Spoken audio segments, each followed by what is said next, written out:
Hello party people and welcome back to my channel. So we're doing a product comparison, a little this or that smackdown battle of the brand new Maybelline Superstay Skin Tint Foundation versus the L'Oreal Hyaluronic Acid Tinted Serum Foundation. If you're unfamiliar with me and my channel, this is a series I do quite a bit on here called This or That, where we basically just compare things side by side, things with similar claims to where, you know, if you're shopping online or if you're in the store, you're walking down the aisles and you see all this makeup around you and everything kind of looks the same. This is just to kind of help you get some direction and kind of know where you want to go because it's pretty overwhelming. So before we get started, just so you know, for reference, I have combination acne prone skin, and also for a shade reference, I'm in the shade 120 in the Maybelline Skin Tint, and in the L'Oreal one I have to mix a couple because I cannot find a perfect match. Like, I've tried 5 shades and nothing's perfect for me, so I mix the shade medium and very light. So yeah, without further ado, let's do a little product comparison of these two foundations. Let's do an all-day wear test and let's see which one is truly better. All right, let's start with the L'Oreal True Match Serum Foundation first, just because it's the oldest one. So this is $19.99 at Ulta, so it's $20. That's the most I've ever seen it. They actually say that this is the first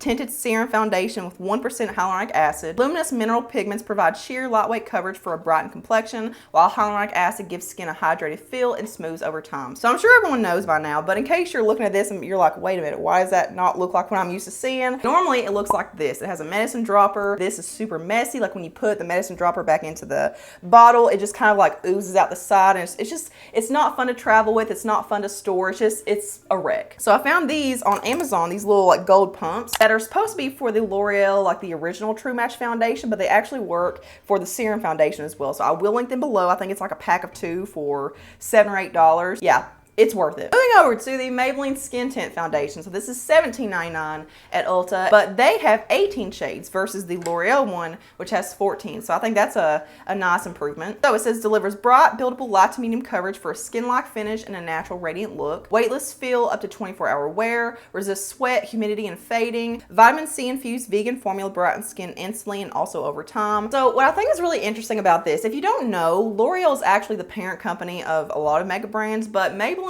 in particular is owned by L'Oreal. My theory about this is that L'Oreal first released the tinted serum foundation, saw how well it did, so they decided to monopolize the drugstore market and bring out Maybelline's version of this. Like, it's the same kind of consistency, the same kind of claims, but the biggest difference is the ingredient call out. So again, the L'Oreal one, its big call out is hyaluronic acid, whereas this one is vitamin C. And texture wise, consistency wise, they look identical. They just look like different shades. Like, even in the bottles, they had the same look to them. So you can see this like shimmery, like micro shimmer particled iridescence to it. Like, it almost looks like the Charlotte Tilbury Hollywood Flawless filter, like the way that looks in the bottle. Let me get that out real quick. Not saying they're dupes, they're not at all, but like the Charlotte Tilbury one has that kind of like shimmery essence to it. Like, it just looks very glowy in the bottle. The L'Oreal one has that same kind of essence. I may see more of that shimmer particle in the Maybelline one. So I'm gonna make sure to shake up both of these really, really well. So here's what my skin looks like without makeup on. So yeah, I don't really have any raised, like super textured bumps, like nothing's really inflamed or anything, like everything's just kind of flat. So I always like to use a stippling brush with this type of formula, like the consistency and stuff where it's more watery. So I'm gonna go ahead and mix up my shade. So once again, I mix the shade medium and very light for the L'Oreal side. I will say the bad thing about these pumps though is that when the product gets really low, you basically can't pump anything out. So that's something that is worth noting. So what I like to do with these foundations, and any kind of foundation like these, like a serum foundation, skin tint, I'll lay it all down completely, like lay it down with my finger and really I'll lay the product down, especially on the areas where I have more to cover up, so that it just kind of solidifies and it gives me better coverage. So I'll sit here for maybe 30 seconds to a minute. We'll say you don't want to let this sit on your face too long before blending, or it will get kind of dry to the point where you kind of lose the glow. And it's a really pretty natural skin-like finish. I feel like that's the reason why so many people love this, because natural satin skin-like finishes will work well on like every skin type. I'm just gonna use my little brush pad again and try to clean off the excess. All right,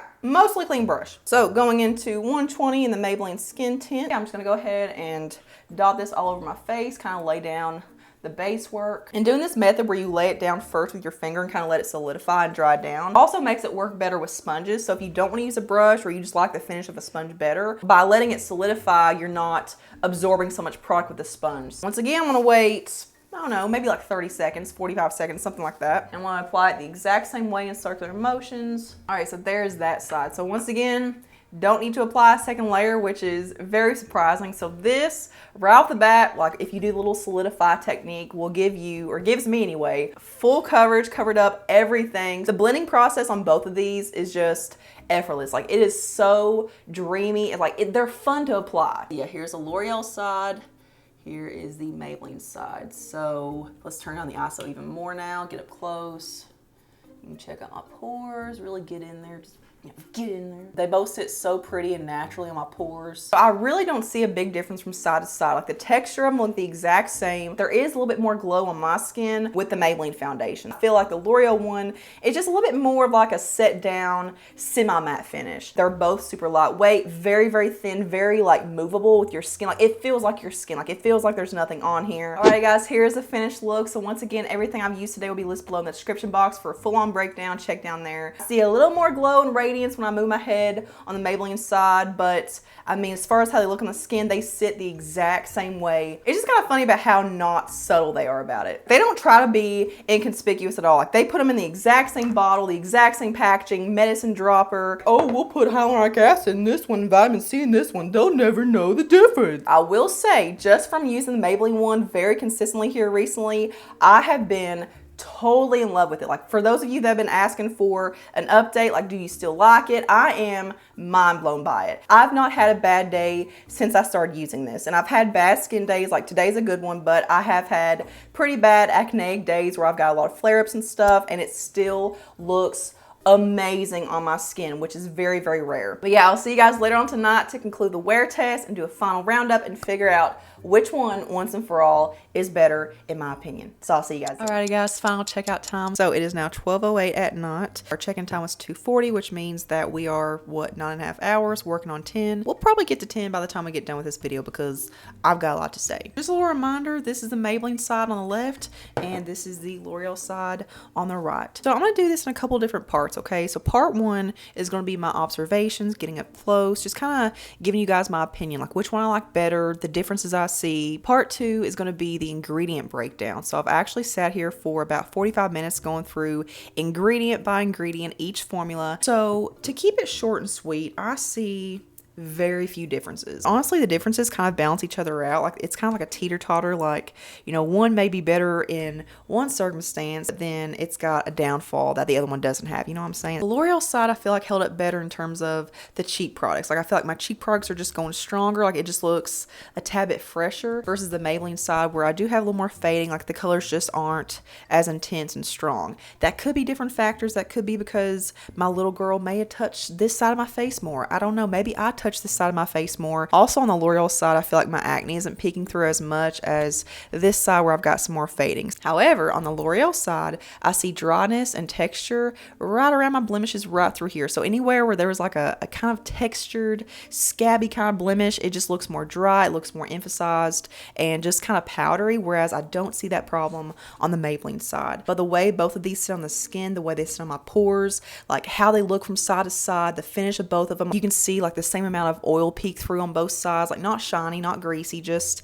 natural oils that come through. The way that they're not settling into my lines, they're not creating lines. They look like the exact same foundation, just a little more wear and tear on different areas of my face. So here is my conclusion, okay? Up to this point, like up until today's wear test, I have enjoyed the Maybelline foundation more. I just feel like the Maybelline one, I have to use less of it. Whenever my skin is really acneic, like whenever I have a lot of flare-ups, a lot of inflammation, the Maybelline one still pulls through. Like it still is a beautiful blending process. It still just erases over the blemishes. It just sits on them so beautifully. Like I don't have to worry about them like just looking nasty and crusty and crunchy and weird. I feel like the L'Oreal one may have more of a tendency to look kind of thick because it's a tad bit more mattifying. So you have to be careful with that.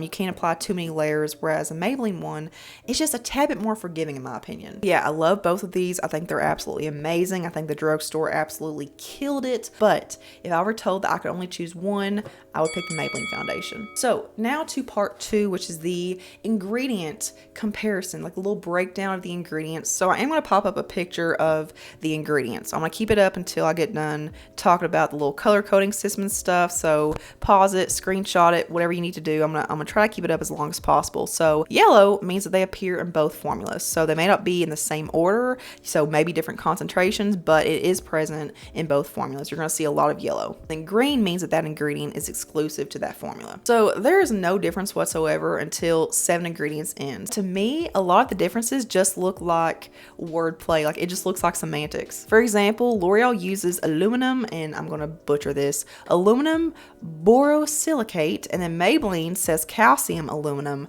borosilicate. And whenever you look it up, you only see calcium aluminum borosilicate. You don't see just plain aluminum borosilicate. So instead of the two formulas looking the exact same, people easily figuring that out, it just seems like L'Oreal decided to use like a slightly different variation of the same thing, like the same word. They just wanted to make it appear different, you know? So just to kind of dumb it down, okay, this is kind of my conclusion based on analyzing the ingredients. Overall, it just kind of seems like the Maybelline one has more ingredients that are more for light reflection, you know, more of that glossy effect, whereas the L'Oreal one, where it does have ingredients like that, the L'Oreal foundation is overall more mattifying. So it's got more mattifying ingredients, more for, you know, absorbing excess oil. L'Oreal foundation also has double humectant, so it's got hyaluronic acid, as we've clearly talked about, but it's also got glycerin. I was pretty surprised to see that Maybelline didn't have glycerin in there, because I feel like that's in the majority of products and it's pretty cheap. It's, you know, they put it in everything because it's so cheap. So I was surprised to see that there wasn't some kind of humectant in the Maybelline foundation, but I mean,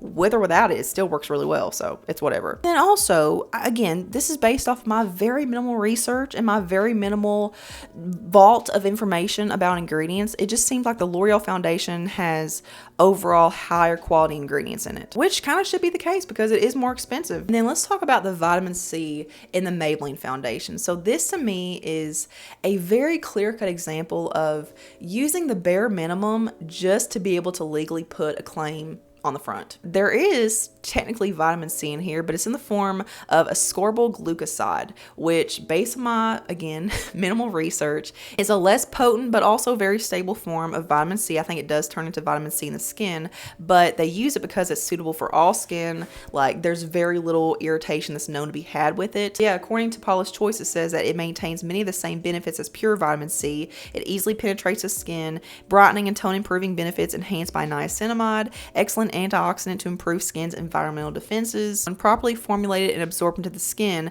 it breaks down to ascorbic acid, also known as pure vitamin C. Once absorbed, its breakdown to vitamin C is gradual, creating what's known as a reservoir effect within the skin. This leads to longer lasting benefits. So it does kind of seem like, you know, if you use it long term, it can improve the skin. Now, whether or not that actually is the case with makeup, I'm still kind of a skeptic about that. But this is something that makes me kind of like, is the amount in here even worth it? It says that ascorbyl glucoside is typically used in concentrations of 2 to 5% when brightening dull skin and fading the look of hyperpigmentation. So because it's so low on the totem pole in the ingredients list, it makes me wonder if it's actually even concentrated enough to do anything. Actually, you know what? I just turned my camera off and ended the video, but there's one more thing I want to do just to test. I like to know if products are buildable after they've been on all day long. Like, if you were to put your makeup on at 6 o'clock in the morning to go to work, and then you get home and it's Friday night and you want to go out at like 8 or 9 o'clock at night, but you don't want to take off your makeup and start all over, like, can you reapply the foundation and it not look cakey, thick, heavy, weird? Let's apply some more of each foundation on both sides and let's see how they apply onto an already set base. So for the Maybelline foundation, I do want to try the shade 118, which is lighter. Not to mention, if you are applying more foundation on top of existing makeup that's been on all day, you probably do want some more brightness because your face is probably a little dull. It may be a little lackluster, so you may, you know, want a lighter foundation. I don't know, but here's the shade 118. It actually doesn't look that light. Like, I could actually probably use that right now. That is hot dog. That is beautiful. Yeah.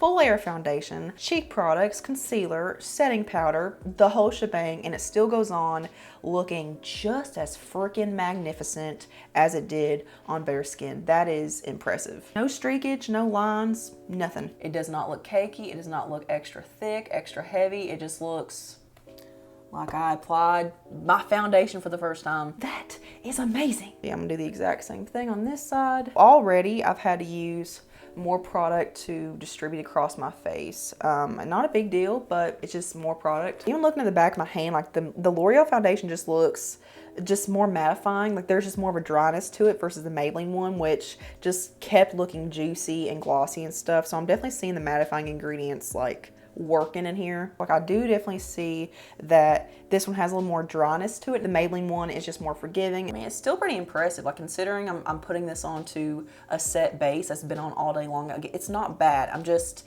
comparatively speaking, the Maybelline one looks better. It blended out better. It's just overall better for me. Yeah, these are definitely foundations that you could reapply after a long wear day, like reapply them to existing foundations and whatnot, and it would still look good. Yeah, I hope you guys enjoyed this video, and I hope that it helped you in some way. I hope it helped you make a decision, kind of gave you some direction. I hope you appreciated the amount of information that I had to give. So just, yeah, I hope you liked it. Give this video a big old thumbs up if you enjoyed it. Just a couple more things for you to check out next. Once again, here is my entire this or that playlist of product comparisons. And then here's another little ditty that you might like too. So just venture around the channel, make yourself at home. Subscribe if you're not already, and turn the notification bell on to always see my stuff. And I will see you guys in the next one. Mwah.